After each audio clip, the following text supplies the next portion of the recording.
नमस्कार, मैं हूं विद्यासागर। स्वागत है आप सभी का हमारे खास कार्यक्रम महासमर में।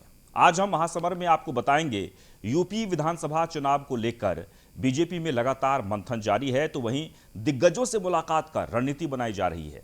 जहां यूपी में सियासत गर्म है तो वहीं कांग्रेस भी सियासत करती नजर आ रही है। इन्हीं सब खबरों को अगले आधे घंटे तक हम विस्तार से आपको बताएंगे।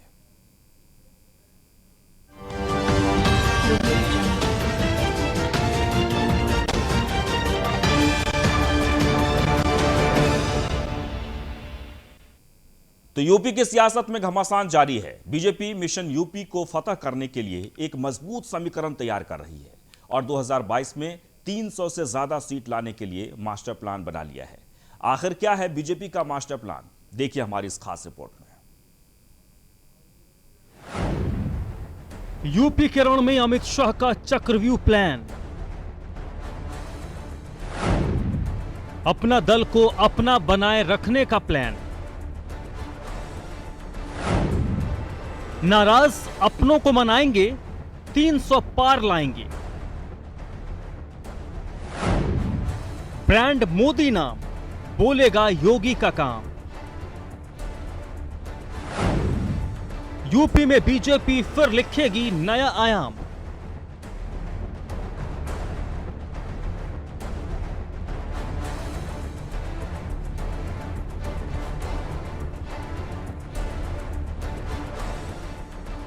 बीजेपी अब 2022 के चुनावी रण में उतरने से पहले अपने सियासी समीकरण को मजबूत करने में जुट गई है।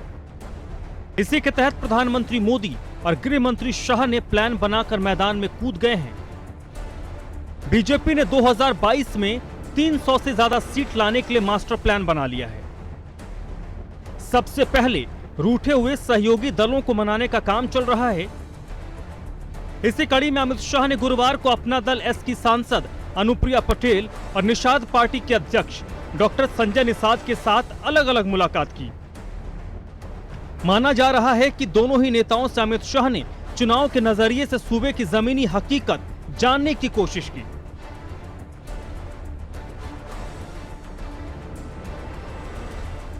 बीजेपी 2017 के चुनाव में जिस समीकरण के दम पर लौटी थी, उस समीकरण को बनाकर नहीं रख पाई और 1.25 साल में बिखर गई। ऐसे में प्रधानमंत्री मोदी और केंद्रीय गृह मंत्री अमित शाह सहित केंद्रीय नेतृत्व एक बार फिर पुराने फॉर्मूले को जमीन पर उतारने के लिए तालमेल बिठा रही है।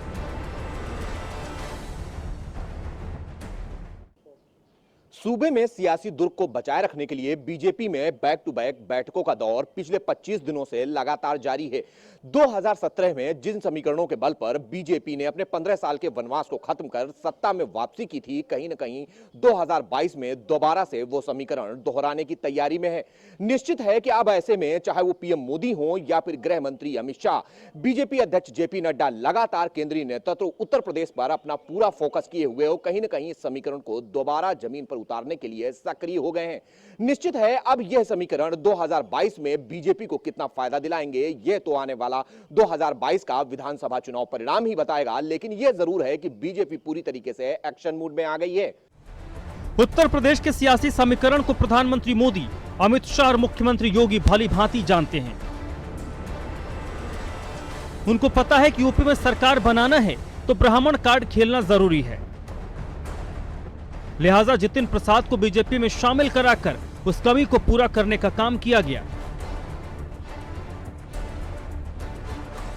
जातीय और सामाजिक संतुलन को साधकर बीजेपी ने 2017 में यूपी में ऐतिहासिक कामयाबी हासिल की थी।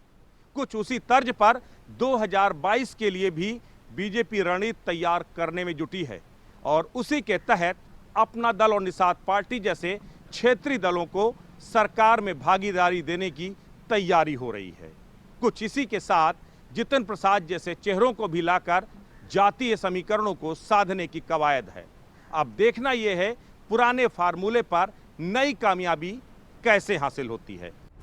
दिल्ली दरबार में सबसे पहले मुख्यमंत्री योगी ने अमित शाह से मुलाकात की। इसके बाद अनुप्रिया पटेल ने अमित शाह से मुलाकात की और फिर संजय निषाद मिले। इन तीन नेताओं के साथ मुलाकात के कई मायने निकलकर सामने आए हैं। इस मुलाकात के दौरान निषाद पार्टी के प्रमुख संजय निषाद ने 14 पिछड़ी जातियों को अनुसूचित जाति में शामिल कराने की बात की। इस पर शाह ने उन्हें आश्वासन दिया है कि अफसरों के साथ बैठकर इस पर मंथन करेंगे और जल्द ही कोई फैसला लिया जाएगा। लेकिन बीजेपी सहयोगी पार्टी से अलग हुए ओम प्रकाश राजभर के सुर अलग नजर आ रहे हैं। उन्होंने बीजेपी को झूठी पार्टी कहते हुए हमला बोला है। साथ ही राजभर ने कहा कि बीजेपी के साथ था तो हमारी कोई बात नहीं सुनी गई।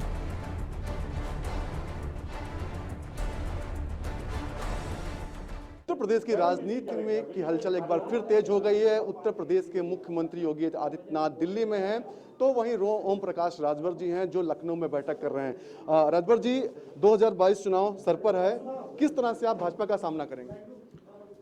भाजपा के पास है का कि सामना करना है। आज हमारे पास चौहान अनिल चौहान जी हैं, हमारे पास रामसागर बिंद हैं, हमारे पास बाबू सिंह कुशवाहा हैं, हमारे पास कृष्णा पटेल हैं, हमारे पास प्रेमचंद प्रजापति हैं, हमारे पास बाबूराम पाल हैं, हमारे पास ओवैसी हैं, ओम प्रकाश राजभर हैं। यह मिला के 42% वोट हुई है।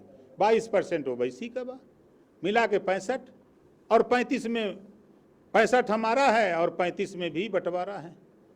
समाजवादी पार्टी भी आपसे संपर्क लगातार कर रही है, आप ओवैसी का नाम ले रहे हैं। ऐसे आरोप लगे बिहार चुनाव में कि ओवैसी की वजह से वहां पर आरजेडी की सरकार नहीं बन पाई। ये गलत सूचना है। वहाँ 20 सीटों पर ओवैसी लड़े, 294 सीट है, तो 20 सीट निकाल दीजिए, तो 274 सीट पर ओवैसी तो वोट मांगने नहीं आए। और या एक भी बयान ओवैसी का दिखा दीजिए कि जो उन्होंने कहा कि बीजेपी को वोट दे दीजिएगा, तो 274 क्यों नहीं जीत लिए ये लोग? वो 20 लड़ा, दल है, दल तो लड़ेगा।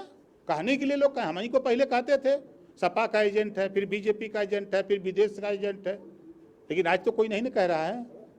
मुस्लिम वोटों पर समाजवादी पार्टी अपना अधिकार बता रही है कि सारा वोट उन्हीं का है, तो आप कैसे कह सकते हैं कि ओवैसी का वोट इतना मिल रहा है? देखिए, जब हक की बात होती है, हिस्सेदारी की बात होती है, तो सभी दल भाग रहे हैं। ओवैसी जी कह रहे हैं कि हक की लड़ाई है। आज थाने पर जाइए तो राजभर सिपाही नहीं, अर्कबंसी नहीं, बंजारा नहीं, बियार नहीं, बारी नहीं, बिंद नहीं, निषाद नहीं, चौहान नहीं, कश्यप नहीं। हिस्सेदारी की लड़ाई हो रही है यहाँ ना, हिस्सेदारी की बात हो रही है। तो हिस्सेदारी के लिए ओवैसी जी लड़ रहे हैं और कोई वोट के लिए लड़ रहा है। ये ड्रामा लोग कर रहे हैं दिल्ली या लखनऊ से, कुछ नहीं होगा, देख लीजिएगा।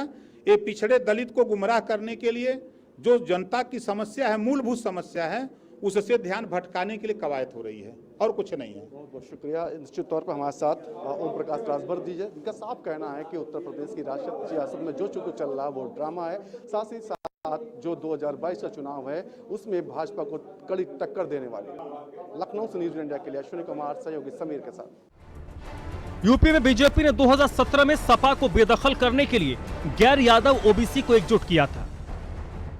हालांकि सत्ता की कमान योगी के हाथों में मिलते ही ओम प्रकाश राजभर के साथ उनके रिश्ते बिगड़ गए और 2019 के बाद वो बीजेपी गठबंधन से नाता तोड़कर अलग हो गए। वहीं अनुप्रिया पटेल काफी समय से नाराज हैं, लेकिन जिस तरह दिल्ली में मुलाकात का सिलसिला चल रहा है उससे कयास लगाए जा रहे हैं कि 2022 के रण को फतेह करने के लिए नाराज अपनों को एक बार फिर साथ लाने का वक्त आ गया है। Bureau report, news 1 India.